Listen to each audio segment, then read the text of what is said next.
Welcome to La Cultura with Xavi. And let me tell you, if you have not subscribed, hit that like button or click that notification bell. Do that right now. Do that right now because you don't want to miss my next episode. Let's talk about what's happening in Puerto Rico right now, because one thing that I hear a lot is, why are people protesting Jenniffer González's birthday but not protesting going to the Bad Bunny concert? Like this Senator Ríos, what he said here. Imagínate que ahora alguien dijera, Bad Bunny debe de cancelar todos sus conciertos porque estamos enseguida. Carmelo ¿Verdad Ríos. que no? Pero Porque, es que Bad Bunny no es responsable del suplido de agua, ni de energía, ni prometió reforma contributiva, ni prometió reforma de permiso, porque ni lo que se sacar a Luma. plantea es de que no podemos estar en fiesta, no se puede estar celebrando. Imagínate que yo políticamente dijera que el Partido Popular, que la vicepresidenta del Partido Popular tuvo una actividad ese sábado. Nadie fue allá a protestar. Yo lo que planteo es lo siguiente. La gobernadora tiene responsabilidades que no tienen las otras personas claro que usted sí, está mencionando. pero entonces lo que se está planteando es que no se puede hacer algunos eventos porque supuestamente es la gobernadora. O sea, estamos discriminando a un lado. El punto al final del día es el siguiente. ¿Debe Puerto Rico continuar hacia adelante? Sí. ¿Tiene la gobernadora responsabilidad? Sí. ¿La gobernadora está trabajando? La contestación es que sí. She ran and said, I will listen to the communities. I will listen to them and do what they want me to do. Yeah. Now, don't get me wrong. Don't get me wrong. I know that the problems didn't start with Jenniffer González. I want to be very clear about that, because I don't want somebody taking this video and turning into Xavi's blaming everything on Jenniffer González. No. Because I know Puerto Rico's infrastructure problems have been building for decades. I know that. Different governors, different administrations, different political views. Hurricane Maria comes in 2017 and completely exposes just how fragile so much of Puerto Rico infrastructure really was. Water, electricity, roads, communication, education, hospital, everything. And since Maria, billions of dollars have been allocated towards rebuilding Puerto Rico. But here's the thing. Money being allocated doesn't mean the project is finished. And that's where Puerto Rico continues to struggle. Federal government has acknowledged it. The Government Accountability Office has documented delays. There are projects that have taken years. There are projects that have gotten more expensive. There are projects that still aren't finished. So almost 9 years after Maria, we're still talking about water. We're still talking about electricity. We're still talking about infrastructures. And Puerto Ricans are still being told to be resilient. I'm sorry, what? How resilient can the people of Puerto Rico be? At some point, people don't want another speech about resilience. They want the damn water to come out of the faucet. They want to make sure that their electricity don't go out. So all this brings me back to Bad Bunny, Benito. Because every time something happens in Puerto Rico, the politicians and many people that are against Benito goes, well, what is Bad Bunny doing? Okay, let's talk about it. Because if we're going to ask that question, let's actually have answers. What has Bad Bunny done for Puerto Rico? Because apparently some of us have very short memory. Let's go back to 2018. Bad Bunny starts Good Bunny Foundation. And that focus is Puerto Rican children and young people through music, arts, and sports. They give out instruments, sports equipment, art supplies, and they created programs and workshops. They've worked with kids from communities across Puerto Rico. And I want you to remember this year, 2018. This isn't something he created last year because Debí Tirar Más Fotos became huge.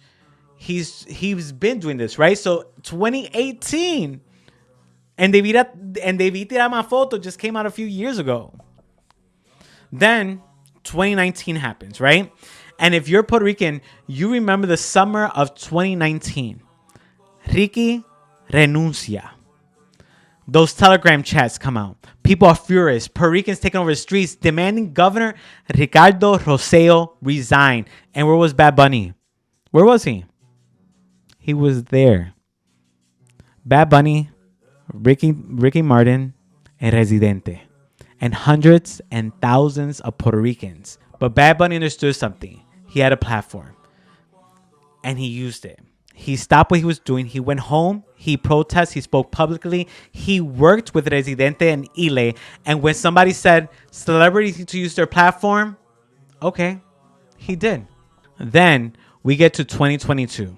And this one is really important. Bad Bunny releases El Apagón. And halfway through, with everybody thinks it's going to be a regular Bad Bunny music video, everything changes. A Puerto Rican journalist, Bianca, comes in. And now millions of people are learning about what's happening in Puerto Rico. Displacement, gentrification, Puerto Rican being priced out of their communities, privatization, the electrical system, public beaches, things Puerto Ricans have been screaming about for years. And Benito basically said, here's my platform. Listen to her. Do you understand how powerful that is? He didn't need to do that. No. He could have made another music video, gotten 100 million views, and instead he gave part of that attention to a Puerto Rican journalist about Puerto Rican issues. That's using your platform. Now, then Hurricane Fiona hits again. Puerto Rico's hurting. And Bad Bunny uses his tour to direct people towards organizations helping Puerto Rico. QR codes connected fans with relief efforts. Was Bad Bunny personally rebuilding houses? No, because that's not what I'm saying. But did he use the things he had, his platform, to help? No, he did. Right? He did. He used his platform again. Then we get to the election in 2024, and this is when Jenniffer González was running for governor. And at this part, it's almost funny when you think about the conversations we're having today, because Bad Bunny was literally telling Puerto Ricans, pay attention to your government. He encouraged young people to register. He paid political billboards. He criticized the Puerto Rico political establishment. And whether you agree with his politics or not, that's not even the point. The point is he was telling people to hold politicians accountable. So now 2 years later, Puerto Rico is going through another crisis and politicians are bringing up Bad Bunny. Come on. And then 2025. This is where the argument gets even crazier to me, because Bad Bunny didn't need Puerto Rico anymore. He could have, to make his career bigger, let's just be honest, because by that time he was already global. And he could sell out stadiums almost anywhere. And instead of immediately taking his new album on tour, he said, come to Puerto Rico, and created No Me Quiero Ir de Aquí. People flew to Puerto Rico from everywhere. And what happened when hundreds of thousands of people come to an island? They're spending money. Hotels, restaurants, bars, transportation, local businesses, tour guides, clothing, food, people working those concerts, Puerto Rican designer. And depending on which economic study you look at, the estimates are different. But we're talking about an economic impact in the hundreds of millions of dollars. If the world wants to see me and see me in Puerto Rico, that's what he said. Okay? That's powerful. He had people come to Puerto Rico to see him. And then there's an album itself. There's something I think people underestimate.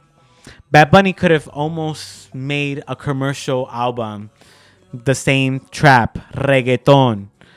But instead, this man basically said, let me make the most Puerto Rican album I could possibly make. Salsa, plena, reggaeton, our history, our culture, our politics, our displacement, our nostalgia, our complicated relationship with the island that so many of us loved, whether we live there or whether we're part of the diaspora. And then he takes that around the world. You can hate the album, but you could also hate Bad Bunny. That's fine. But you can't tell me that he didn't put Puerto Rico's culture in front of millions of people. So now let's go back to that clip. Senator Ríos asked why people would protest the governor event, but still go to a Bad Bunny concert. They're not the same thing. They're just not. You can criticize both. You can be angry at the governor and say Bad Bunny should speak up. Those are two things that can exist at the same time, but the responsibilities are different. Bad Bunny has influence. The government has authority. And those are not the same thing. Because what else do we do when we want? What else do we want from this man? Like, seriously, hold on. Let's make a list, okay? And you tell me. Promote Puerto Rican culture, done. Bring tourism to Puerto Rico, done. Help Puerto Rican kids, done. Support music and arts, done. Protest government corruption, done. Encourage people to vote, done. Talk about displacement, done. Talk about the Puerto Rican electrical problem, done. Put Puerto Rico history into his music, done. Create jobs, bring hundreds and thousands of people to Puerto Rico, done. At some point, what are we asking our elected officials to do? And that really is my issue. This isn't even about defending Bad Bunny. Bad Bunny doesn't need me defending him. This is about accountability. Because every time we turn the conversation into where's Bad Bunny, we're taking some of the attention away from where's the government. What's being prepared? What's the timeline? What's the infrastructure money going? When it's going to be completed? Why? And what's the plan for the next drought? Those are the questions I want to answer. And there are bigger problems here. Puerto Ricans have gotten to helping ourselves with institutions, fellas, right? Community organizations step in. Neighbors step in. Artists step in. The diaspora steps in. People send money. People send generators. People cook. People rebuild. And that is beautiful. We need to be careful because community helping government cannot become community replacing the government. Those are two different things. Bad Bunny can buy thousands of bottles of water tomorrow. Great. But what happens when those bottles are gone? Bad Bunny can donate millions of dollars. But what happened during the next drought? This is why infrastructure matters. And that's why government matters. So where's Bad Bunny? Maybe we'll speak about this. Maybe he won't. And if you want to criticize him for that, go ahead. But before we ask, where's Bad Bunny? I think Puerto Ricans have every right to ask, where are the people we elected? Ricans don't deserve clean water, reliable water because Bad Bunny is rich enough to help them. Puerto Ricans deserve reliable water because they're human beings, and that's basic service their government is supposed to provide. That's the difference. Bad Bunny is not perfect, and he's not above criticism. And being Puerto Rican doesn't mean we have to defend everything he does. But I think we've reached this weird place where sometimes we expect more from our artists than we elect the people we expect from, right? Our politicians. Ask Bad Bunny to help? Absolutely. Ask Bad Bunny to speak? Absolutely. Hold him accountable for things he does? Absolutely. But it doesn't make an artist responsible for decades of infrastructure problems. Bad Bunny has already done more for Puerto Rico than should ever be expected from an entertainer. Anything beyond that is help. It is not his job. So maybe instead of asking where's Bad Bunny, we start asking where are the people who asked for the job? Because Benito makes music. They run the government. And that's the difference. If you haven't already, subscribe to La Cultura, like the video, and I'll see you in the next one.